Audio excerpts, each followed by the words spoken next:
Okay, this is Ellipses Part 2, still section 9.3. We're going to talk about how to graph an ellipse given its equation in standard form. Okay, so we're going to start with x squared over 4 plus y squared over 36 is equal to 1.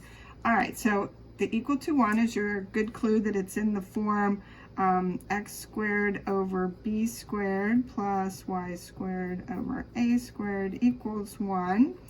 Remember, your book uses the convention that A is greater than B. So 36 is larger than 4. So that's how I know that the A squared goes with the 36.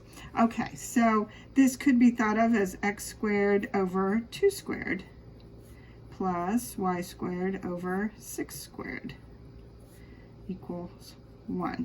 So you can see that B is equal to 2 and that A is equal to 6. All right, it's always the square roots of these numbers, the positive square root. Okay, so the larger number, that's going to go with the major axis. So since the larger number is underneath the y, that means that the major axis is on the y-axis. Right. Now we are doing where the center is the origin, and we will stick to that for all of these. Okay, so basically you can start at your center and go out 6 units in either direction on the major axis, so on the y-axis. And then the minor axis is going to be on the x-axis.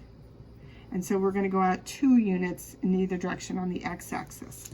Okay, so to graph this, I could just do what I was describing there basically. Here's the center at the origin, 0, 0. So I can go out 2 units on the x. So there's a point here and here, 2 units either way.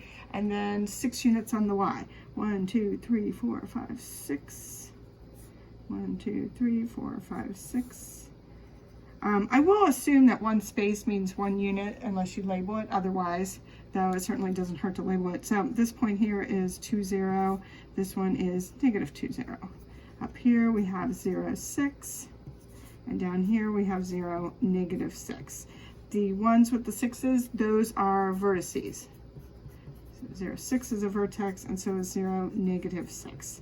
Your book doesn't use the word co-vertex, but a lot of people do. So 2, 0 is a co-vertex, and so is negative 2, 0.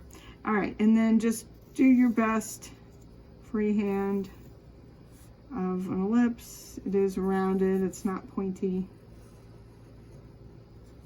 Okay, we're not really going to do much with the first side today, but just to mention it, one focus would be somewhere near 0, 6 on the y-axis, and the other one would be somewhere near 0, negative 6. All right, they're always on the major axis. Okay, let's graph this one. X squared plus y squared equals 1. Okay, so the first thing you might notice here is there aren't any fractions.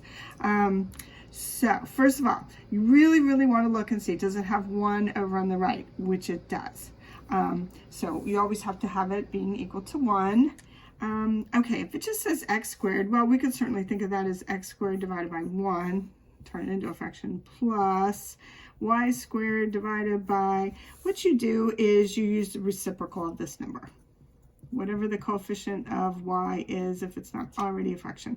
So the reciprocal of 9 is 1/9. So we'll put divided by 1/9. Okay. If you wanted to, you could kind of check out y squared divided by y in 9th. That works out to be y squared times the reciprocal of 1/9, which is 9 over 1. And then y squared times 9 is 9y squared. So these are equivalent expressions. And then, like I said, this is equal to 1, which we want. All right, now 1 is larger than 1/9. So 1 is our a squared. So this is in the form x squared over a squared plus y squared over b squared is equal to 1. Okay, so a squared equals 1, b squared equals 1/9. You can write it this way too if you like, and then you square root. So a is 1, b squared is 1/9, so b is 1/3. Just by taking the square root, you could do that, right? Or you can rewrite it in the form x squared over 1 squared plus y squared over 1/3 squared equals 1. But basically, you're going to go out 1 unit from the center on the x-axis and 1 unit from the origin, 1/3 of a unit from the origin on the y-axis. These numbers give you the directions of how to find the vertices and the co-vertices. Okay, now the 1/3 is a little tricky, so I'll just start with that. I think I will just count this point here as being at 1/3. And so if I say one space is 1/3, that makes this one 2/3, 3/3. So here's actually where I'm going to have 1 hole is. So 3 spaces will be 1/3. Okay, and I'll do the same thing on this. 1/3, 2/3, 3/3. So here's where 1 hole will be. All right, so it's nice to keep the same scale on both axes if you can. All right, so we're supposed to go out 1 unit either way on the x-axis, 1/3 of a unit on the y-axis. Okay, so I already started with the y. So here's the 1/3. This point is 0, 1/3. Then I'll go down 1/3. This point is 0, -1/3. Then for the x's, we're going out 1 unit. So be a little longer. And then we'll have 1 unit there. So 1, 0, that's a vertex. And -1, 0, that's a vertex. So the major axis is on the x-axis for this one. And there you go.